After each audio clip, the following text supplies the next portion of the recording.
അപ്പത്തിനും ബ്രെഡിനും ഒക്കെ പറ്റിയ നല്ലൊരു സ്റ്റൂ, മട്ടൺ സ്റ്റൂ. അതാണ് ഇന്നത്തെ എൻ്റെ വീഡിയോ. ഹായ്, എല്ലാവർക്കും നമസ്കാരം. എല്ലാവരെയും കുക്കൂത്ത് സോഫിയിലേക്ക് സ്വാഗതം ചെയ്യുന്നു. അപ്പോൾ എല്ലാവരും റെഡിയല്ലേ? നമുക്ക് നേരെ വീഡിയോയിലേക്ക് പോകാം. ഇതിന് ഞാൻ എടുത്തിരിക്കുന്നത് ഒരു 600 ഗ്രാം മട്ടൺ. ഇത് ചെറുതായിട്ട് നുറുക്കി ക്ലീനാക്കി വെച്ചിരിക്കുന്നത്. ഇതിന് ഞാൻ 3 സവാള എടുത്തിട്ടുണ്ട്, ഒരു 7 ടല്ലി വെളുത്തുള്ളി, 3 പച്ചമുളക്,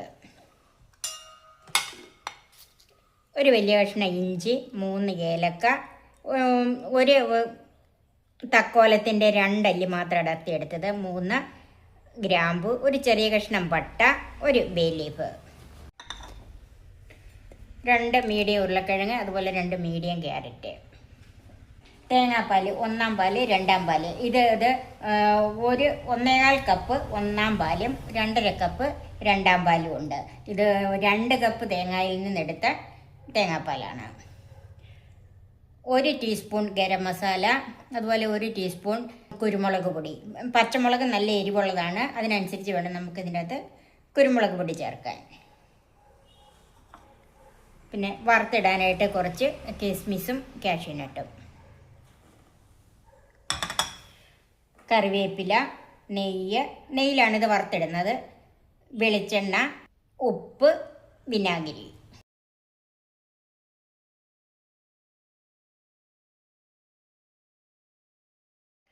ഉരുളക്കിഴങ്ങും ക്യാരറ്റും ഇതുപോലെ ക്യൂബ്സ് ആയിട്ട് മുറിച്ച് വെച്ചിട്ടുണ്ട്. സവാളയും നീളത്തിൽ കനം കുറച്ച് അരിഞ്ഞിട്ടുണ്ട്. ഇഞ്ചി, വെളുത്തുള്ളി, പച്ചമുളകും എല്ലാം അരിഞ്ഞ് വെച്ചിട്ടുണ്ട്. ഈ മട്ടൺ ഒന്ന് മാരിനേറ്റ് ചെയ്ത് വെക്കണം. അതിനകത്ത് നിന്ന് 1 സവാള അരിഞ്ഞത്,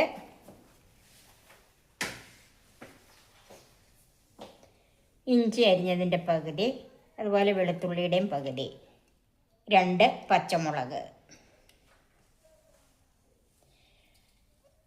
ഏലക്കായുടെ കുരു മാത്രം മതി,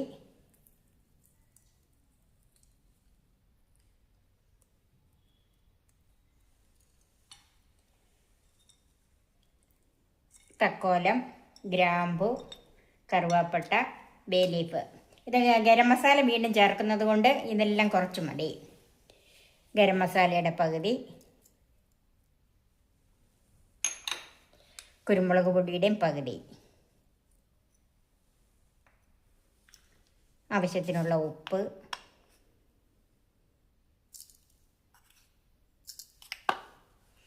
ഇതെല്ലാം കൂടെ നന്നായിട്ടൊന്ന് കൈകൊണ്ട് തന്നെ തിരുമ്മിയെടുക്കണം.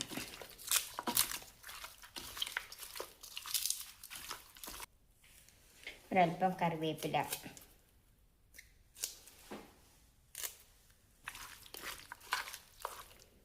ഇത് നമുക്കൊരു 10 മിനിറ്റ് മാറ്റി വെക്കാം. ഞാൻ ക്യാരറ്റും ഉരുളക്കിഴങ്ങും തന്നെ വേവിച്ചെടുക്കുവാണ്. അതിൻ്റെ കൂടെ ഇപ്പം ഇടുന്നില്ല. അതൊരു കുക്കറിലേക്ക് മാറ്റാം. അല്പം ഉപ്പ് ചേർത്ത് വേണം ഇത് വേവിച്ചെടുക്കാൻ. 1/4 കപ്പ് വെള്ളത്തിൽ താഴെ ഒഴിച്ചാൽ മതി.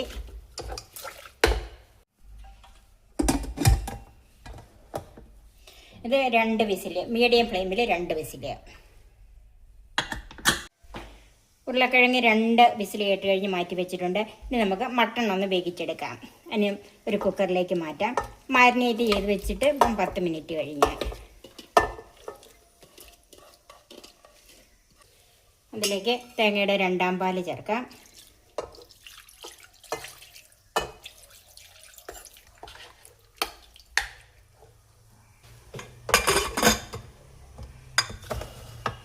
മട്ടൺ വേവ് കൂടുതലുള്ളത് കൊണ്ട് 5 വിസിലെങ്കിലും കേൾക്കണം. ആദ്യത്തെ വിസിൽ ഹൈ ഫ്ലെയിമിലും ബാക്കി 4 വിസിൽ ലോ ഫ്ലെയിമിലും. മട്ടൺ 5 വിസിൽ കേട്ട് കഴിഞ്ഞ് ഞാൻ ഓഫ് ചെയ്തിട്ടിട്ടുണ്ട്. ഇനി നമുക്ക് ഇത് മാറ്റാം. ചൂടായൊരു പാനിലേക്ക് ഒരു 1.5 ടീസ്പൂൺ വെളിച്ചെണ്ണ ഒഴിച്ചു കൊടുക്കാം. ഇതിലേക്ക് ബാക്കി നമ്മൾ അരിഞ്ഞു വെച്ചിരിക്കുന്ന സവാള ചേർക്കാം.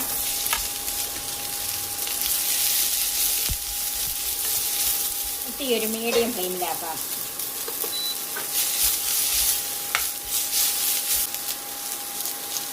അതിലേക്ക് ബാക്കിയിരിക്കുന്ന ഇഞ്ചി, വെളുത്തുള്ളിയും പച്ചമുളകും ചേർക്കാം.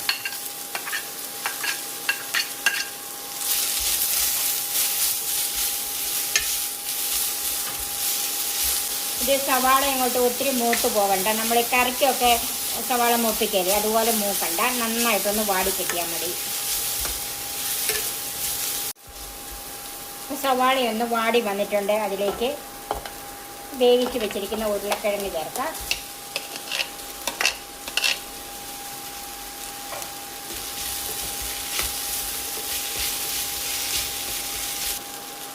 ഒരു 5-6 കഷ്ണം ഒന്ന് ഉടച്ചു കൊടുക്കാം. കറിക്ക് നല്ലൊരു കൊഴുപ്പ് കിട്ടും.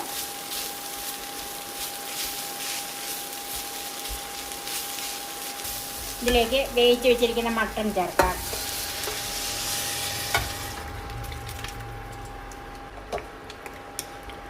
ഇനി തീ ഒന്ന് കൂട്ടി കൊടുക്കണം. എല്ലാം കൂടെ കിടന്നൊന്ന് തിളയ്ക്കണം. ഇപ്പം ഈ വിരിഞ്ഞതുപോലെ കിടക്കുന്ന തേങ്ങാപ്പാലാണ്, അതങ്ങോട്ട് മാറിക്കോളും. ഇതിലേക്ക് വേവിച്ച് വെച്ചിരിക്കുന്ന ക്യാരറ്റും ചേർക്കാം.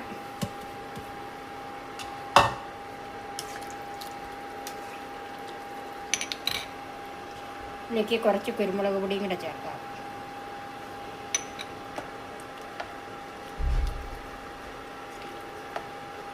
ഇതിൻ്റെ ഉപ്പും എരിവും ഒക്കെ നോക്കണം. അല്പം ഉപ്പും കൂടെ വേണം, അതുപോലെ എരിവും അല്പം കൂടെ വേണം.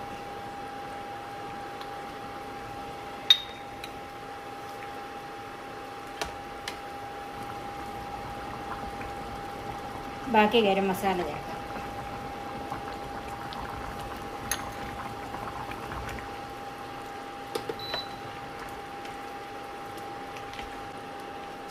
ഇപ്പം നന്നായിട്ട് തിളച്ചിട്ടുണ്ട്. തീ കുറച്ചിട്ടിട്ട് അതിലേക്ക് 1-ാം പാല് ചേർക്കാം.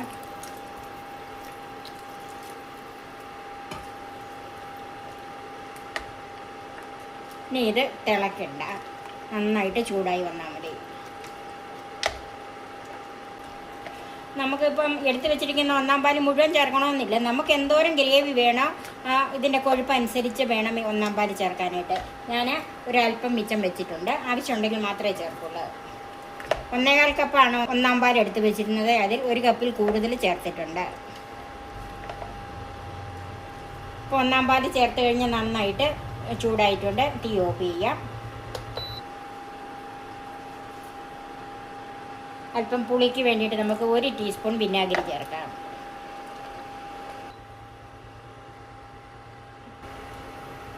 ചൂടായൊരു പാനിലേക്ക്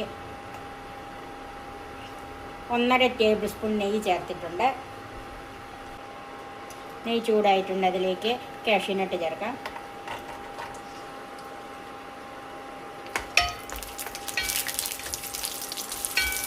കിസ്മിസും ചേർക്കാം.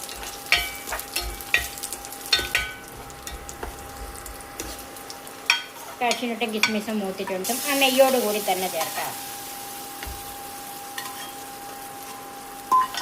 ഇത് നമുക്ക് ഒരു 3-4 മിനിറ്റ് ഒന്ന് അടച്ചു വെക്കാം. നമുക്കിതൊന്ന് നോക്കാം. അല്പം കറിവേപ്പിലയും കൂടെ ചേർക്കാം. അടിപൊളി മട്ടൺ സ്റ്റൂ റെഡിയായി. ഇത് അപ്പത്തിനും ബ്രെഡിനും ഒക്കെ കൂടെ വളരെ രുചിയോടുകൂടി നമുക്ക് കഴിക്കാം. നിങ്ങൾ ഇതൊന്ന് ചെയ്ത് നോക്കണം. എൻ്റെ ഈ ചാനൽ സബ്സ്ക്രൈബ് ചെയ്യാനും എൻ്റെ ഫേസ്ബുക്ക് പേജ് ലൈക്ക് ചെയ്യാനും ഷെയർ ചെയ്യാനും കമൻറ്റ്സ് അറിയിക്കാനും മറക്കരുത്. പുതിയ പുതിയ വിഭവങ്ങളുമായി നമുക്ക് വീണ്ടും കാണാം. ഞാൻ സോഫി കുര്യാക്കോസ്.